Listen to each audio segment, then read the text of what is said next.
Hello friends, welcome to Erode அம்மாச்சி சமையல். இது நம்ம வீட்டு சமையல்.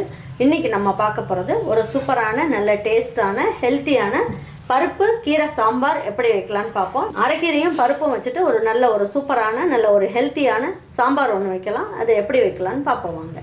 நம்மளோட சேனலில் சப்ஸ்கிரைப் பண்ணாதவங்க சப்ஸ்கிரைப் பண்ணிக்கோங்க. சமையல் குறிப்புக்கள்லாம் உடனே உங்களுக்கு வேணும்னு நினச்சிங்கன்னா பக்கத்தில் இருக்க பெல் பட்டனை அழுத்தி வச்சுக்கோங்க. அப்படியே ஃபேஸ்புக், இன்ஸ்டாகிராம், ஷேர் சேட்டை ஃபாலோ பண்ண மறந்துடாதீங்க. பாருங்க, 2 ஸ்பூன் அளவுக்கு தேங்காய் துருவல் போட்டுக்கலாம். ரொம்ப போடணும்னு அவசியம் இல்லை, 2 ஸ்பூன் மட்டும் போட்டால் போதும். இதில் ஒரு அரை ஸ்பூன் அளவுக்கு ஜீரகம் போட்டுக்கலாம். காரத்துக்கு அப்படின்னு பார்த்தீங்கன்னா 2 பச்சை மிளகாய் போட்டுக்கலாம், 3 பல்லு பூண்டு போட்டுக்கலாம். இது எல்லாமே என்ன பண்ணணும், கொஞ்சம் பல்ஸில் போட்டுட்டு கொஞ்சமாக தண்ணி ஊற்றி கொஞ்சம் நரன்னு அரைச்சி எடுத்து வச்சுக்கலாம்.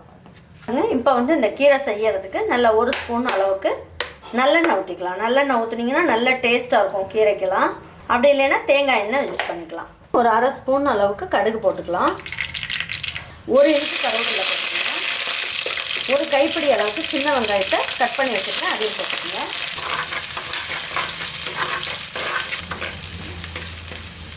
இதில் சின்ன தக்காளியை 2 தக்காளி எடுத்து வச்சுருக்கேன், அதையும் போட்டுக்கலாம். இந்த கீரை சாம்பாருக்கு தேவையான அளவுக்கு உப்பு போட்டுக்கலாம்.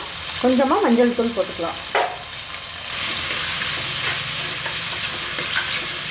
இந்த தக்காளி வெங்காயம் வதங்கும் போது இதில் 1 பிஞ்ச் அளவுக்கு பெருங்காயம் போட்டுக்கலாம். பெருங்காயம் போட்டால் நல்ல மணமாக இருக்கும்.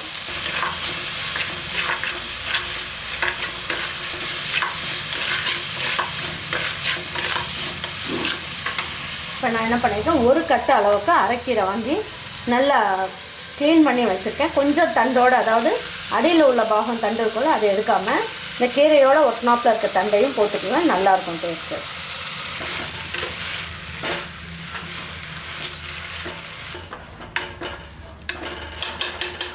நம்ம வீட்டில் அரைச்சி வச்ச சாம்பார் பொடி, அப்படி இல்லைன்னா குழம்பு மிளகாய் தூள், எது வேணாலும் நீங்கள் எடுத்துக்கோங்க. இதில் 1 ஸ்பூன் அளவுக்கு போட்டுக்குங்க, அதாவது டீஸ்பூன் தான் இது.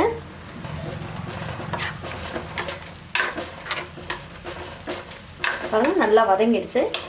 100 கிராம் அளவுக்கு பருப்பை நல்லா வேக வச்சு எடுத்து வச்சுருக்கேன். இந்த பருப்பையுமே இதில் ஊற்றிடலாம்.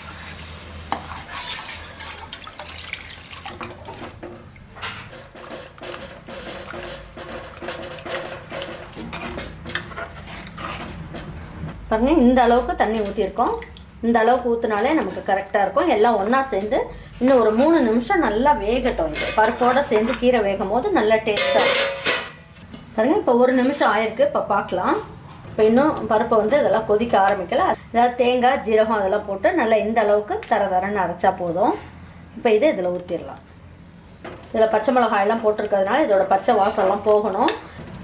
இப்போ எல்லாம் ஒன்றா சேர்ந்து வேகட்டும். இன்னும் ஒரு 3 நிமிஷத்துக்கு நல்லா வேகட்டும். பாருங்கள், இப்போ இது வெந்துருச்சான்னு பார்க்கலாம். கீரையெல்லாம் நல்லா வெந்துருச்சு.